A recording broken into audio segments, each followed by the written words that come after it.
যুবভারতী স্টেডিয়ামের মূল গেটের সামনের বিদঘুটে মূর্তি ভেঙে সরিয়ে দিল নতুন বিজেপি সরকার। মমতা বন্দ্যোপাধ্যায়ের আমলে 2017 সালে বসানো হয়েছিল অদ্ভুত স্ট্যাচুটি। গত রবিবার মূর্তি সরানোর ইঙ্গিত দিয়েছিলেন ক্রীড়ামন্ত্রী। 6 দিনের মাথায় ভেঙে ফেলা হলো মূর্তির বেশিরভাগ অংশ।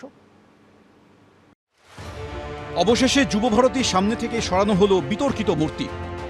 এই মূর্তি একটা লোগো, এমন একটা অদ্ভুত বিদঘুটে একটা মূর্তি, মানে একটা কাটা পা, তার উপরে ফুটবল। নিশ্চিতভাবে আমরা ওই ধরনের কোনো একটা অদ্ভুত বিদঘুটে মূর্তিকে, যার কোনো মানে নেই, অর্থ নেই, আমরা রাখবো না।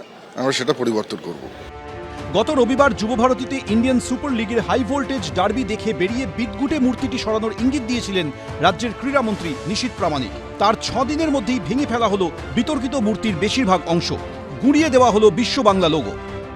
যখন ভারতে অনূর্ধ্ব 17 যে বিশ্বকাপ টুর্নামেন্টের আয়োজন করা হয়েছিল, যার মধ্যে সেই অনূর্ধ্ব আন্ডার 17 ফুটবল ম্যাচ সেটা কলকাতাতে হয়েছিল, তখনই কিন্তু যখন যুবভারতী ক্রীড়াঙ্গন রেনোভেশনের কাজ হয়, এখানে হচ্ছে দুটি ফুটবল, যেটা জয়ী লেখা দুটি ফুটবল, একটা বড় মূর্তির অংশ, পায়ের অংশ, এবং তার ওপরে পৃথিবীর আকৃতি দিয়ে একেবারে বিশ্ব বাংলার যেটা লোগো, সেই লোগো ছিল, সেটা সরিয়ে দেওয়া হলো একবার মূল গেটের সামনে থেকে।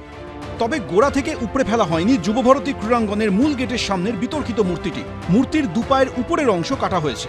এখনও একজোড়া মোজা ও জুতোর সঙ্গে রয়েছে দুদিকে দুটি বল। সূত্রে খবর, বাকি অংশটিও সরিয়ে ফেলা হতে পারে।